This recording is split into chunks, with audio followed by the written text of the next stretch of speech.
Selamat pagi, selamat siang, selamat sore, selamat malam ya. Yang pertama ada penanya yang pengen dibahas atau efek-efek samping daripada hukum penciptaan atau law of attraction ya. Yang belum paham atau belum pernah sama sekali untuk tahu apa itu hukum law of attraction dan turunan-turunannya itu sebetulnya adalah dari awalnya itu ada sebuah buku namanya The Science of Getting Rich, itu dikarang oleh Wallace D. Wattles pada tahun 1944 kalau nggak salah ya, sekitar itu, pokoknya kemerdekaan RI atau sebelumnya. Nah, buku itu sangat viral, kemudian sampai sekarang masih laku. Nah, di situ dijelaskan bahwa ada tips-tipsnya untuk bisa melakukan penciptaan atau manifestasi. Ya, dalam banyak hal ya. Tapi yang banyak diulas di buku tersebut adalah tentang kekayaan seperti itu. Yaitu dengan yang paling terkenal adalah dengan 3 hal, yaitu berpikir dengan cara tertentu, merasa dengan cara tertentu, dan melakukan dengan cara tertentu. Seperti itu. Nah, kemudian pada akhir-akhirnya ya ada turunan dari buku tersebut, yaitu namanya buku yang berjudul The Secret, dikarang oleh Rhonda Byrne. Ya, Rhonda Byrne mengarang sebuah buku yang terinspirasi dari bukunya Wallace D. Wattles ya, The Science of Getting Rich tersebut, dengan menciptakan sebuah buku yang berjudul The Secret. Nah, The Secret itu menceritakan tentang adanya hukum law atau law of attraction atau hukum tarik menarik ya, seperti itu. Nah, jadi penjelasannya adalah hukum tarik menarik itu adalah apa yang kita pikirkan, apa yang kita rasakan itu akan menarik ya alam semesta untuk mendatangkan apa yang kita pikirkan.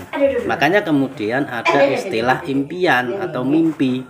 Nah, dalam dikembangkan lagi oleh para motivator ya atau para inspirator, bahwa di sana itu ada yang namanya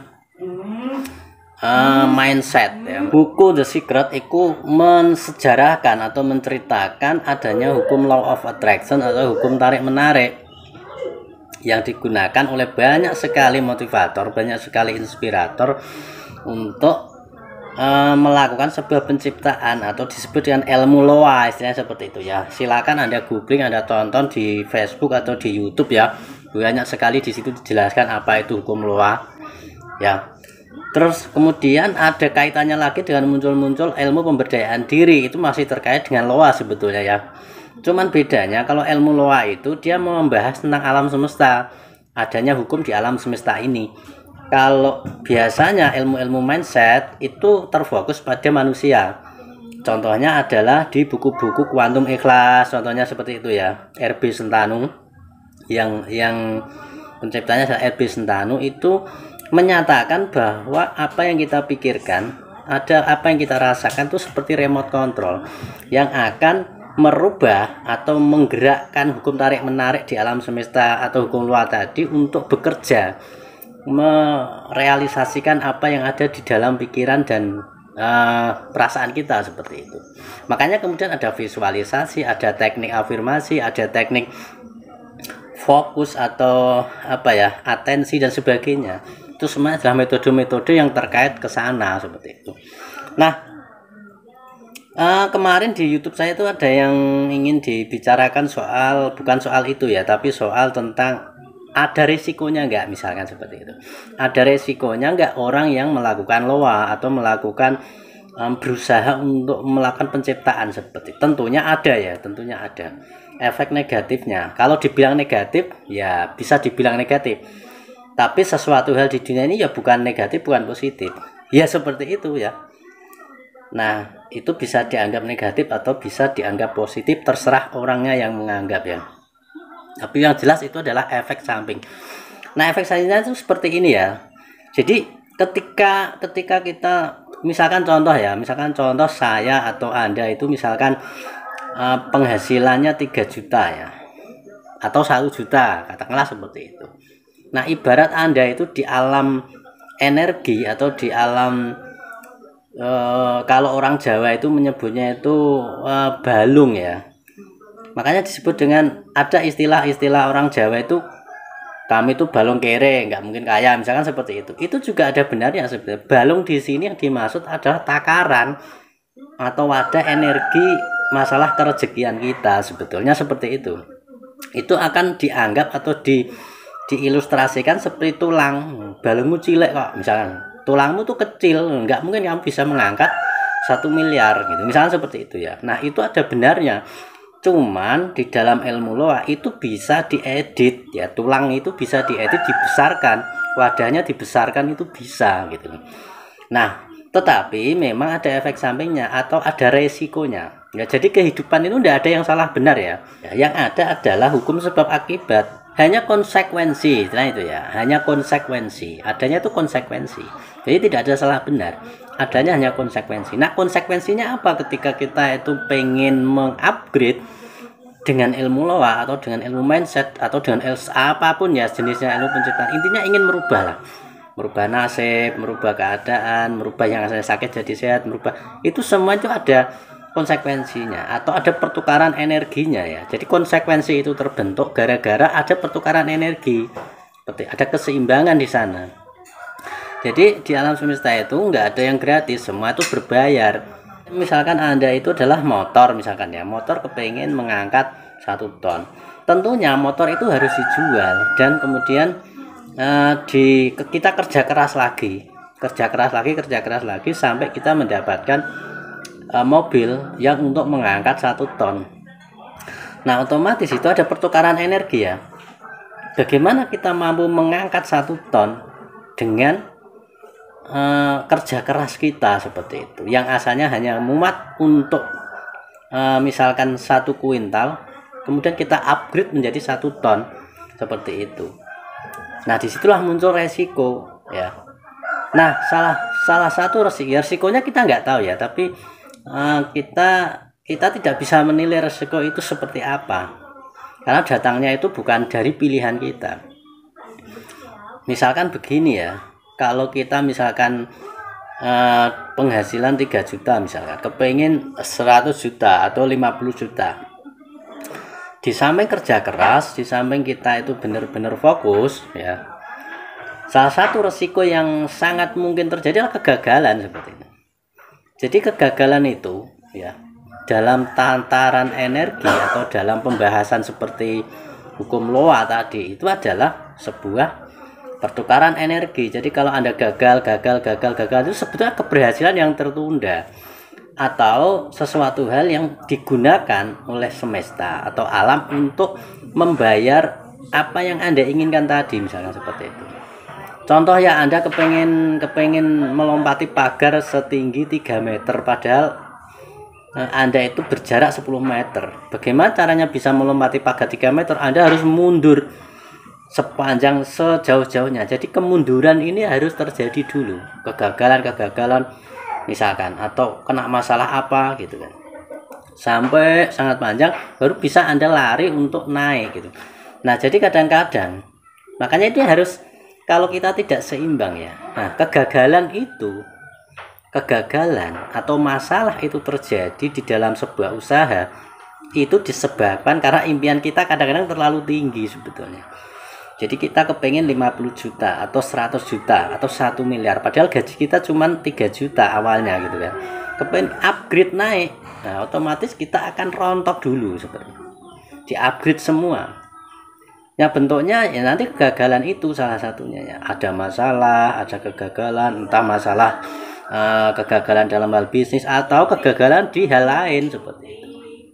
Ya, pokoknya kena masalah. Nah, jadi masalah itu sebenarnya sesuatu hal yang positif kalau kita lihat dari kacamata ini. Jadi masalah adalah sesuatu hal yang mendekatkan diri kita kepada tujuan kita sebetulnya. Cuman masalah itu bisa muncul karena kita belum siap aja. Kita wadahnya belum siap. Ibarat Anda kepengen rumah yang mewah, tapi rumah Anda itu jelek gitu. Ya kan harus dibongkar dulu. Nah, proses bongkar inilah yang menyakitkan seperti itu. Ya, proses bongkar ini yang menyakitkan. Karena tidak mungkin rumah yang itu kemudian dilanjutkan atau diteruskan. Ya tetap nanti hasilnya jelek karena impian kita mungkin terlalu tinggi gitu. Sehingga membutuhkan kerusakan yang lebih parah. Ya, kerusakan yang lebih parah. Tingkat kegagalan atau tingkat apa ya. Nah, tetapi hal ini pun bisa diminimalisir sebetulnya. Bisa diminimalisir. Makanya yang kita perlu sesuaikan ini sebenarnya dari dalam dan dari luar ya. Jadi ini misalkan kita anggap yang di dalam. Jadi ini di dalam, ini di luar. Yang di dalam ini kekuatan mentalnya berapa? Misalkan kekuatan mentalnya adalah 3 juta. Yang di luar juga tingkat pekerjaannya dan sebagainya 3 juta. Nah, tiba-tiba kita menginginkan yang di luar ini 1 miliar atau 100 juta. Tetapi ini harus menyesuaikan diri yang di dalam ini. Sehingga dari sini ya, dari 3 juta ini harus ditarik naik. Proses mengupgrade naik ini biar seimbang dengan keinginan kita di sini. Biar begini ya. Itu menimbulkan kerusakan-kerusakan, menimbulkan masalah-masalah di situ. Karena proses menyeimbangkan diri. Ibarat tulangnya mau dibesarkan, wadahnya mau dibesarkan. Yang di dalam ini. Nah, kecuali kalau memang yang di dalam ini malah sudah besar. Tapi belum muncul. Di permukaan ini masih 3 juta nih. Di permukaan atau di luar ini masih faktanya masih 3 juta, tapi mindsetnya terus kemudian potensinya ini sudah 100 juta misalkan. Nah, ini kalau ini naik enak, nggak ada masalah karena ini sudah kuat. Ya, ini sudah memang sudah tinggal ngikuti aja alurnya, itu udah jadi. Ya, itu udah jadi ya seperti itu. Nah, pembahasannya seperti itu. Jadi kegagalan itu karena wadahnya belum siap sebetulnya. Kalau wadahnya siap, terus impiannya seimbang, ya akhirnya ya tetap nggak ada masalah. Masalah itu terjadi untuk membayar bahwa tulangnya ini mau dibesarkan atau wadahnya ini mau dibesarkan. Nah, wujud masalahnya macam-macam, kita nggak bisa menebak. Makanya kalau orang Jawa itu ya, kalau dia mau melakukan bisnis atau dia mau naik pangkat atau apa, dia itu selalu ibaratnya selalu menebus ya, dengan cara melakukan pertapaan-pertapaan. Nah, itu tujuannya adalah untuk menghindari atau untuk membayar dulu daripada dia itu dipaksa untuk melakukan menjadi gagal, maka ya dia dibayar dengan kerja kerasnya dalam bidang misalkan dia sering puasa atau dia sering apa, pokoknya ritual-ritual itu kan seperti membangun energi ya, seperti itu. Jadi ada laku-laku tertentu yang digunakan untuk menukar, istilahnya seperti itu ya. Atau mungkin dengan cara banyak sedekah. Nah, banyak sedekah itu bagus sekali karena bersifat untuk membayar ya. Atau dengan cara tidak terlalu membesarkan harapan atau keinginan. Jadi impiannya jangan terlalu tinggi dulu, kita sesuaikan dengan mindset yang di dalam. Kalau ini belum saatnya, jangan diterobos. Nanti kalau diterobos Anda akan berpotensi untuk hancur-hancuran. Nah, kalau hancur-hancuran itu siap nggak? Seperti itu kan. Kalau hancur-hancuran itu siap nggak? Kan seperti itu pertanyaannya. Ya. Kalau siap nggak masalah. Nggak siap nggak masalah. Karena kehancuran itu adalah fase awal menuju, berarti Anda di jalan yang benar gitu loh. Kalau hancur tuh Anda berada di jalan yang benar seperti itu. Nah, itu ya. Jadi kehancuran itu justru menandakan Anda berada di jalan yang benar. Tetapi kenapa bisa hancur? Karena wadahnya belum siap. Nah, jadi proses untuk membenahi, membesarkan wadah, membesarkan tulang sehingga menguatkan tulangnya sehingga mampu untuk mencapai level yang dituju seperti itu. Ya, intinya seperti itu. Bisa diatasi dulu dengan cara membayar di muka, dengan cara melakukan ritual-ritual dan juga melakukan sedekah liar misalnya seperti itu juga bisa, karena itu nanti mengurangi atau minimal mengurangi beban seperti itu.